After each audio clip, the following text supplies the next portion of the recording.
नमस्कार दोस्तों। एक लड़की जो सपने देख रही थी विंबलडन जाने की, दुनिया जीतने की, उसके ही सपनों को उसके ही जान के साथ कुचल दिया गया। और सबसे बड़ी बात, ये कत्ल किसी गैर ने नहीं, उसके ही अपने पिता ने किया। ये कहानी है 25 साल की राधिका यादव की, जिसे अपने पिता से प्यार था, लेकिन इज्जत के नाम पे पिता ने उसी प्यार को कत्ल में बदल दिया।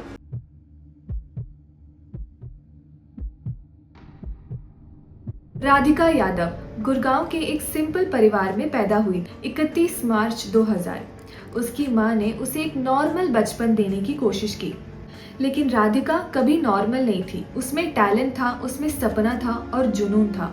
वो टेनिस खेलती थी और वो स्टेट लेवल तक जा चुकी थी। लोग कहते थे कि ये लड़की एक दिन इंडिया का नाम रोशन करेगी, लेकिन एक दिन शोल्डर इंजरी के बाद उसका करियर रुक गया। पर राधिका ने हिम्मत नहीं हारी। उसने डिसाइड किया कि अब वो कोच बनेगी, दूसरे बच्चों को वो विंबलडन तक ले जाएगी। राधिका के घर में 3 लोग थे, उसकी माँ मंजू यादव, उसके पिता दीपक यादव और वो खुद। दीपक यादव एक बिजनेसमैन थे जिनकी गुड़गांव में काफी प्रॉपर्टीज थे। राधिका के टेनिस करियर में उन्होंने 2.5 करोड़ इन्वेस्ट किए थे, लेकिन जब राधिका ने खुद के दम पे चलना शुरू किया तो उनको ये पसंद नहीं आया। उन्हें लगा कि बेटी तो मेरे पैसों पे बड़ी हुई है और अब वो मुझे इग्नोर कर रही है।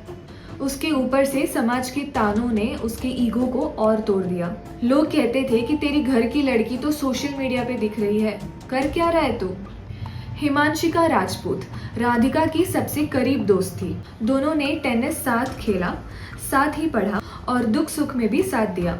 हिमांशिका कहती थी कि राधिका एक फ्री स्पिरिट थी। उसकी स्माइल में दुनिया जीतने का कॉन्फिडेंस था, लेकिन घर में वो खुश नहीं थी। अपने पिता से दूरी बढ़ती जा रही थी। राधिका के कई व्हाट्सएप चैट्स में ये लिखा पाया गया कि पापा को मैं पसंद नहीं हूँ, वो मुझे बर्दाश्त नहीं करते। अब 2024 में चलते हैं। करीब इसी साल पे राधिका ने एक वीडियो शूट किया, म्यूजिक एल्बम, जिसका नाम था कारवान। इस सॉन्ग में उसने एक्टिंग भी की और आवाज भी दी। ये वीडियो वायरल हो गया, लोगों ने अप्रिशिएट किया और काफी पसंद किया गया। लेकिन घर में आग लग गई। दीपक यादव को ये लगा कि मेरी बेटी ने तो इज्जत बेच दी। उसके मन में एक जहर पलने लगा। हिमांशिका कहती है कि उसके पिता 3 दिन से ये प्लान बना रहे थे और राधिका को ये जरा भी अंदाजा नहीं था। 10 जुलाई 2025 सुबह का वक्त था। राधिका सुबह किचन में थी और माँ घर के दूसरे कमरे में। पिता ने चुपके से अपना लाइसेंस्ड रिवॉल्वर निकाला, पीछे से आए और गोली चलाया। पीछे की तरफ 3 गोलियां और एक कमर में। माँ आवाज सुनकर भागकर आती है, लेकिन तब तक सब कुछ खत्म हो चुका था। राधिका के अंकल कुलदीप ने उसे हॉस्पिटल ले जाने की कोशिश की, लेकिन डॉक्टर ने कहा that she is brought dead, she is gone. Police ने जब दीपक से पूछा तो उसने बिना किसी शर्म से कहा कि मैंने कन्यावध की है, मुझे फांसी दे दो। उसका फोन, सीसीटीवी, छुपा हुआ रिवॉल्वर सब मिला और ये साबित हुआ कि ये कत्ल प्लान के साथ हुआ था। सोशल मीडिया पर लोग भड़क गए। जस्टिस फॉर राधिका हैशटैग भी काफी ट्रेंड होने लग गए। कैंडल मार्चेस भी निकले।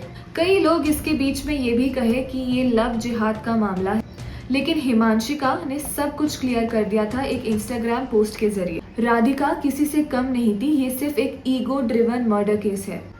दीपक यादव अभी जुडिशियल कस्टडी में है। ये केस अभी ट्रायल फेज पे चल रहा है। उसने कन्फेस तो किया, बट एक बाप के आंखों में आंसू नहीं थे। उसने कुछ इस तरह से कहा कि वो मुझे बर्दाश्त नहीं कर रही थी, मुझे छोड़ रही थी। अब आप सोचिए, क्या बेटी के सपने देखने की सजा मौत होती है? ये कहानी सिर्फ एक बेटी के कत्ल की नहीं है, ये कहानी उस सोच की है जो बेटियों की इज्जत के नाम पे उसे कुर्बान कर देती है। राधिका जैसे कई सपने हर रोज मरते हैं, कभी घर के अंदर तो कभी समाज के दबाव में। लेकिन आज अगर आप चुप रहें तो कल किसी और राधिका को मार दिया जाएगा। अगर आप चाहते हैं कि राधिका को इंसाफ मिले तो कमेंट करिए जस्टिस फॉर राधिका। वीडियो को लाइक करें, शेयर करें और चैनल को सब्सक्राइब जरूर करें। मैं हूं दृश्या और ये थी एक बेटी के सपनों की अंतिम कहानी।